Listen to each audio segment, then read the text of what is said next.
Halo,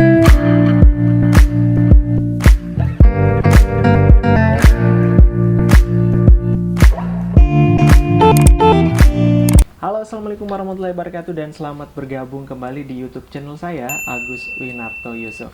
Nah, pada kesempatan kali ini kita akan membahas terkait informasi yang berkaitan dengan P3K atau PPPK dan juga penerimaan CPNS di 2023 mendatang.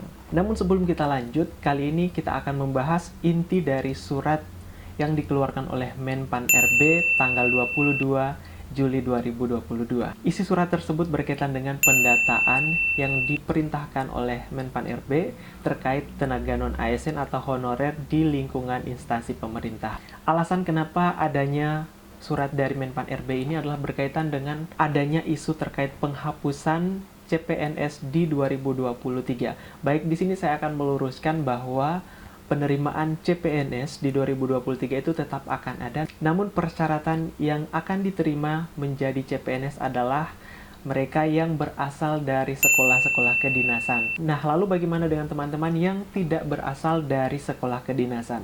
Maka solusi satu-satunya adalah mengikuti seleksi P3K. Oke, kita kembali lagi ke isi surat tersebut. Nah, tujuan dari pendataan ini adalah agar data dari pegawai-pegawai honorer atau non-ASN yang ada di instansi pemerintah baik di daerah maupun di pusat itu akan ada datanya di BKN. Oke, baik, kita langsung bahas inti dari surat tersebut.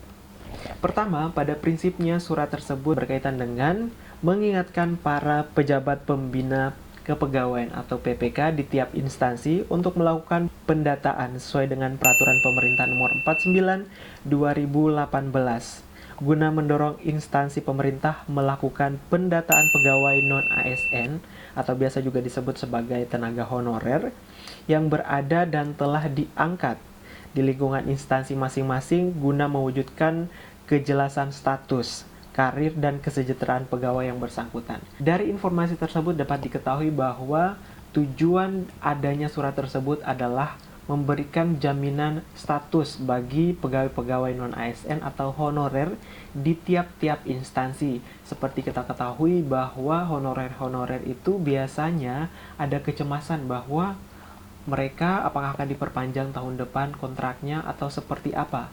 Nah, surat ini tujuannya adalah memberikan kepastian terhadap status untuk tenaga non-ASN tersebut. Hal ini dikarenakan beberapa instansi berdasarkan instruksi dari Menpan RB bahwa beberapa instansi di tahun 2022 ini, khususnya di bulan Juli, itu ada penghapusan atau beberapa instansi sudah dilarang untuk menerima tenaga honorer. Untuk di Badan POM sendiri itu kurang lebih di tanggal 25 Juli, namun ada beberapa instansi juga yang melarang adanya perekrutan tenaga honorer di 31 Juli. Tapi pokoknya bulan Juli 2022 ini perekrutan untuk tenaga honorer itu sudah dilarang. Nah, kemudian untuk informasi kedua dari surat tersebut adalah dalam hal ini pegawai non-ASN atau honorer yang telah bekerja di lingkungan pemerintah selama jangka waktu paling lama 5 tahun sebagaimana dimaksud pada ayat 1 dapat diangkat menjadi P3K apabila memenuhi persyaratan sebagaimana diatur dalam peraturan pemerintah yang tadi kita sebutkan di awal. Nah, untuk poin ketiga, ini yang paling banyak dibahas berkaitan dengan informasi P3K. Kita langsung saja ke isinya. Ketiga, oleh sebab itu, setiap pejabat pembina kepegawaian agar melakukan pemetaan pegawai non-ASN di lingkungan instansi pemerintah dan bagi yang memenuhi syarat dapat diikutsertakan atau diberikan kesempatan mengikuti seleksi CPNS maupun P3K. Nah, kita masuk ke inti-inti persyaratannya. Yang pertama, berstatus sebagai tenaga honorer kategori 2 atau THK 2 yang terdaftar di BKN. Jadi datanya telah terdaftar di BKN sebagai tenaga honorer di instansi pemerintah. Kemudian yang kedua, poin yang kedua atau syarat yang kedua adalah mendapatkan gaji atau honorarium yang berasal dari APBN untuk instansi pusat dan tentunya untuk instansi daerah berasal dari APBD. Dan di sini ada penekanan pengecualian, yaitu bukan melalui mekanisme pengadaan barang dan jasa atau pihak ketiga, biasanya itu untuk outsourcing.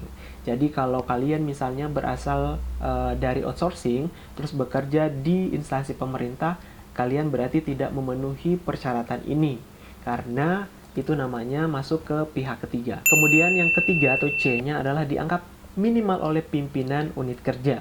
Untuk poin keempat adalah telah bekerja paling singkat atau paling sedikit 1 tahun pada tanggal 31 Desember 2021. Jadi kalau kalian yang misalnya belum cukup 1 tahun di 31 Desember 2021 kemarin, berarti kalian sudah otomatis tidak bisa memenuhi persyaratan ini. Nah, untuk yang kelima, persyaratan terkait dengan usia, yaitu minimal 20 tahun dan paling tinggi 56 tahun per 31 Desember tahun lalu, yaitu tahun 2021.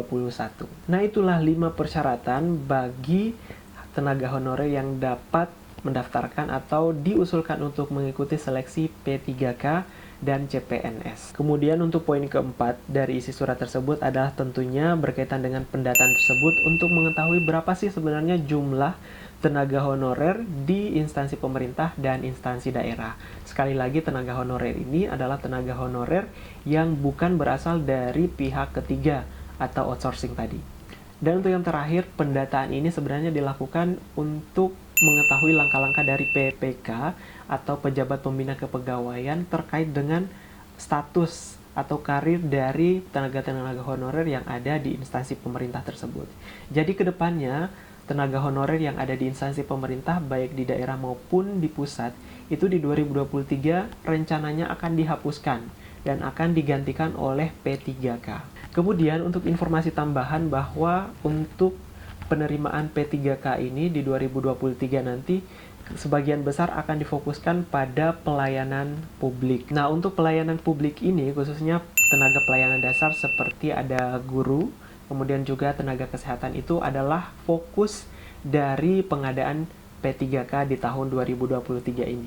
Dan isunya pengadaan CPNS khususnya untuk 5 tahun ke depan itu ditargetkan akan minus atau mencapai minus 30% dari yang ada. Dan yang akan meningkat itu adalah jumlah pengadaan dari P3K. Karena kenapa? Karena fungsi nanti dari PNS itu adalah nantinya menjadi pembuat kebijakan. Sementara untuk P3K ini fungsinya dia adalah sebagai pelayanan publik. Jadi dapat disimpulkan bahwa dari isi surat tersebut diketahui bahwa tenaga-tenaga honorer yang telah bekerja cukup lama, minimal tadi 1 tahun di 31 Desember 2021, itu rencana akan dibina karirnya dan akan dipikirkan statusnya nanti diangkat menjadi P3K. Tentunya dengan jalur seleksi seperti biasa. Kemudian di tahun 2023 nanti akan dihilangkan penerimaan CASN atau CPNS kecuali yang berasal dari sekolah kedinasan. Misalnya kalian-kalian yang sudah sekolah di beberapa sekolah kedinasan itu tetap akan ada penerimaan CPNS-nya.